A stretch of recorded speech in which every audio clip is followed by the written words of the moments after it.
Friends, in my last class, I told you about Indian foreign policy and its basic features and objectives, right?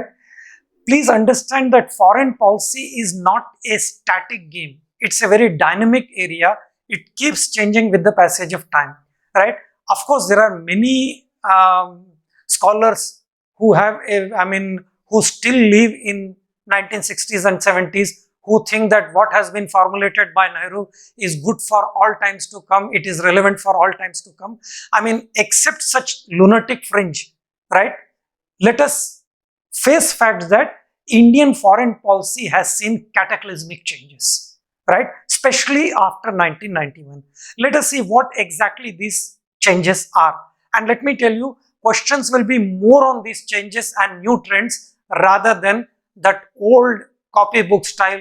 What are the features of Indian foreign policy and other things? Nobody is going to ask you questions of that kind. Emphasis will be on these new trends. Emphasis will be on the changes. And let me tell you, all these changes, new trends in Indian foreign policy, I have tried to explain it in just one page. So that even if you spend 5 minutes, the new dimensions of Indian foreign policy will be very, very clear to you. But before that, for everything, context is very important. Let us see what is the context for these changes, right? Four global events. Four global events have changed not only Indian foreign policy, but foreign policy of the whole world, right? Now let us see what are these developments. 1991, normally I take that to be the cutoff date. 1991, collapse of USSR means end of Cold War. It means irrelevance of non-alignment, right? That attacked the fundamental pillar of Indian foreign policy, which was demolished, right? So collapse of USSR, end of Cold War, right? As I said, you are free to write the answer that non-alignment continues to be relevant. As I said, you have every right to be wrong. I don't want to question that, right? Collapse of USSR, end of Cold War. Globalization. Globalization is also very, very significant development, and all these developments roughly occurred at the same times. That is 1990 and 91, right? Then global terrorism drawing sustenance from religious fundamentalism. And add to this one more important development, strong emergence of China. These four developments have changed the global politics forever, right? Because till then, from 1945 to roughly 1990s, we saw incremental changes in global situation. Incremental means minor, slow changes. The breakthrough came in 1991. These four factors led to major changes in the foreign policy of all the countries in the world. And do you think India will remain unaffected by all this? Indian foreign policy also saw cataclysmic changes, right? What were these four developments? Although I mentioned three, you add one more, right? Collapse of USSR, end of Cold War, globalization, liberalization, LPG, what we call, terrorism, drawing sustenance from religious fundamentalism, and one more point, you please mention, write down, that is strong emergence of China. And since then, Indian foreign policy has diversified and reoriented itself. Let us see what this reorientation encompasses, right? As I said, these trends have changed the way foreign policies are conducted by nations. Not only India, but the global situation also changed. Foreign policy of almost every country underwent change. Imagine Vietnam. America fought such a fierce war with Vietnam. And today, after 91, Vietnam became close country to America, right? Till then, it was ally of China, but today it is enemy of China, right? So, this changes. Now, diplomacy seems to be subservient to economic exigencies.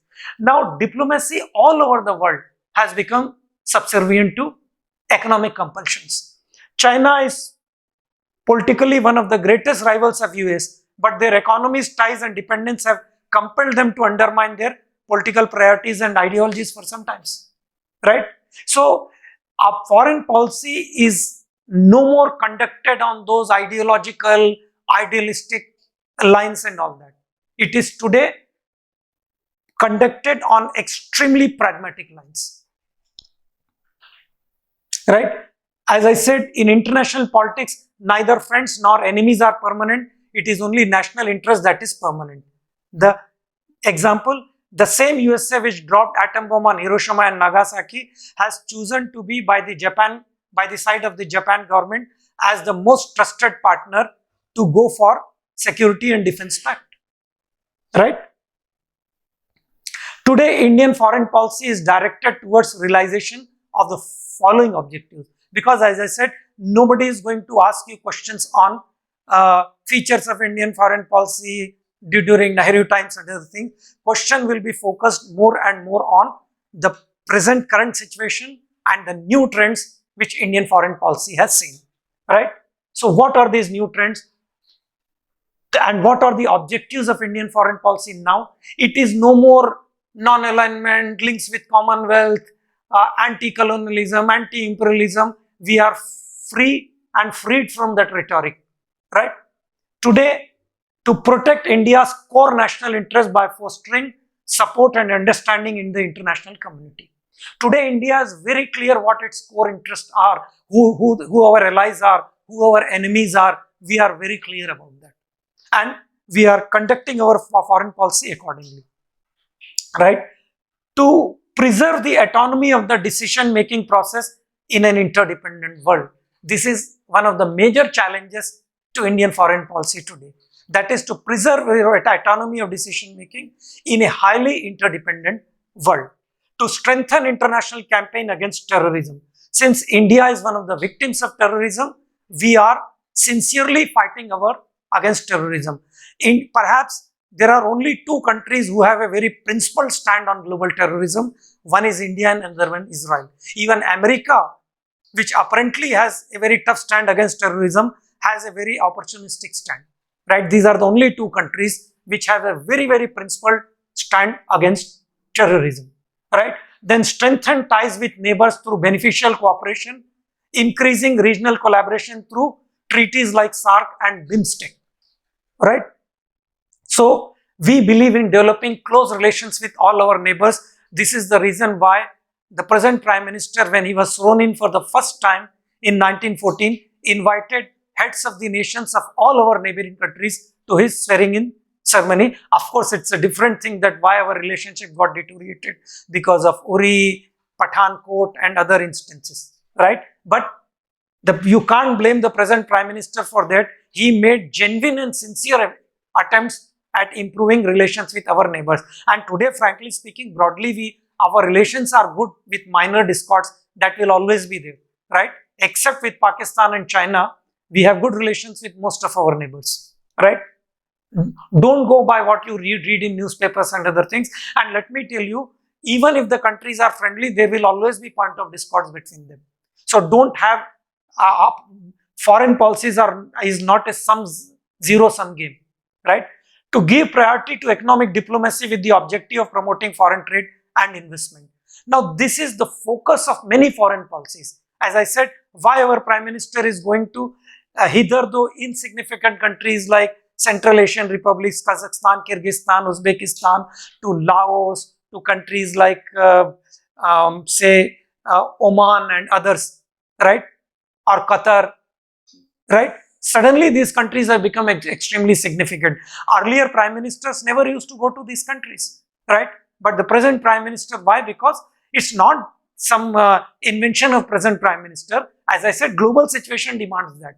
Global situation whereby your foreign policy is no more prisoner of ideological orientations. It is conducted more on pragmatic lines of preserving the economic interest of the country, right? To ensure cross-border terrorism ends. India is one of the great victims of terrorism, especially from a country like Pakistan. So India is doing everything, generating world consensus against terrorism, right? Work closely with work closely with Big Five. I mean, who are these Big Five? Please hear my lecture on UNO. You will get an idea why I use this word Big Five. That means all the permanent members of Security Council like America, China, Russia, England and France, right? So we 5 countries to build strategic ties with other major powers and leading developing countries, right? We are working very closely with all these countries. Then strengthen our look east policy and act east policy, right? Now, the way non-alignment was fulcrum of Indian foreign policy, today look east policy or act east policy is the fulcrum of Indian foreign policy, right? What are they? I have devoted a separate lecture for look east and act east policy. Listen to that lecture. It will be clear to you. And how much importance we are attaching to our look east policy can be known by the fact that we have free trade agreement with ASEAN countries, whereas we do not have free trade agreement within our own regional grouping, that is SAARC. Right? Now, what is SAARC? Please hear my lecture on South Asia or SAARC, separate lecture. Then constructively engage other members of multilateral institutions and organizations to generate common approaches to contemporary challenges to economic well-being and development. Right? So the thing is that today we are no more branding these global institutions as neo-colonial puppets and all that. We are actively engaging with them. We are actively cooperating with them for promoting our national interests. As I said, all that empty rhetoric is gone from Indian foreign policy, right? Then continue to work closely with international bodies like UN, IMF, WTO, IRBD, regional groupings like EU, ASEAN for furthering India's interest in the international arena and in groups like G20. Today, we are cooperating actively with every regional grouping, right, to preserve and promote our national interest, especially our economic interest, right? We are no more branding such global institutions as agents of neo-colonialism and all that. Fortunately, we are freed from that useless rhetoric, right? And we are conducting our foreign policy on very, very pragmatic lines, right? Then to reform and restructure UN Security Council, promote multipolarity in the world that respects principles of sovereignty and non-intervention. India is one country which is actively working, proactively working to attain all these objectives. That is multipolar world order that respects principles of sovereignty and non-interference. And this is the reason why we want reform and restructuring of Security Council. Why? And to include not only India, but to include Japan, countries like Japan, Germany, and Brazil as well. That's why we have cooperation, G4 cooperation, which includes the candidate countries for permanent membership of Security Council like India, Japan, Brazil, and Germany. Then to promote new international economic order. I already explained what is new international economic order in my lecture, Achievements of UN. Right? Hear that we are actively, in fact, India is the leader of all the third world countries to propitiate the cause of new international economic order, because all poor countries feel that the present economic order is highly exploitative and tilted in favor of developed world. So in order to make it more and more equitous based on justice and fair play, we must get better terms of trade by compelling rich nations to reduce their tariffs and very concessional transfer of cleaner and greener technologies to third world countries. Rich countries setting aside a part of their GDP, at least just 1%, for the betterment of third world. So India has emerged as some sort of a leader of third world countries in propitiating the cause of new international economic order. More you can hear in Achievements of UNO under my lecture on. Then work towards goal of nuclear disarmament. India, despite not being a member of nuclear supplier group, India believes in total disarmament. You may say that if that is the case, why India didn't sign nuclear non-proliferation treaty for long. India didn't sign because till then India considered it to be highly discriminatory. And after India America nuclear deal of 2008, I think this argument has lost much of its relevance. But India continues to work towards the goal of nuclear disarmament. Then there was a time about diaspora. Please hear my lecture on diaspora, which already I have recorded, right? Diasporas were considered as opportunists by Government of India, as irrelevant, right? But now diasporas means Indian community which is staying abroad, right? More about diaspora, please listen to my lecture on Indian diaspora, right? So today diasporas have become important tools of our diplomacy. They are providing leverage to our foreign policy, right? To strengthen their bonds with India and recognize their pivotal role in international relations. We, as I said, diasporas have become important tools of our diplomacy. All these are the changes in Indian foreign policy which I have listed as new trends in Indian foreign policy, right? To develop close relations with Israel without upsetting our equations with Gulf countries. Today, Israel is no more untouchable. Please remember, we did not provide embassy to Israel almost for 50 years. Till 1992, Israel was not allowed to. We treated under the pressure of Gulf countries, we literally snubbed the good gestures of a country like Israel. But now all that is past. New trend, today Israel is our very close friend. We have all kinds of cooperation, especially defense cooperation and cooperation in the area of counter-terror, right? And this, please remember, we are doing without upsetting our equations with Gulf countries. I'll tell you that more about that later. Playing active role in Afghanistan. Why we are playing active role? Please listen to my lecture on Afghanistan. You will get the complete picture. To cut the long story short here, right? Because for 4 reasons, India wants access to mineral resources of Afghanistan. India wants to contain growing influence of China and Pakistan in Afghanistan. India wants to contain the influence of ISIS there, which could pose a major security challenge to India in future. So India wants to nip that in the bud. And most important, India wants access to Central Asian Republic for its energy security. That's the reason why it is building Chabahar port. Then maintaining our traditional relations with Iran despite sanctions. Again, very, very important point. See, we have signed COMCASA agreement with America, right? Please listen to my lecture on India-US relations. You will come to know what is COMCASA. It is a very, very important deal in the interest of India, especially defense interest, right? And America wanted to impose sanctions on India because either sanctions or break relations with Iran. But India has refused to break relations with Iran. We continue to maintain our traditional relations with Iran despite opposition from America. And because we need Chabahar port, we need petrol from Iran. Although our petrol import from Iran has considerably come down after India signing COMCASA, but we continue to operate Chabahar port, right? Despite, unfortunately, America has made exception in case of India for Chabahar port, right? So we are exempted, Chabahar port is exempted from COMCASA. Please hear my lecture on India-US relations. Then India maintaining trade traditional despite sanctions. Promoting BRICS and IPSA.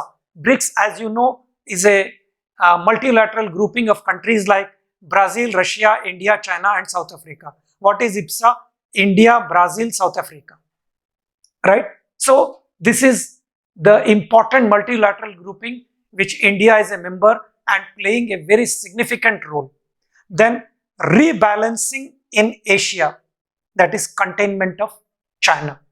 What is Quad 4?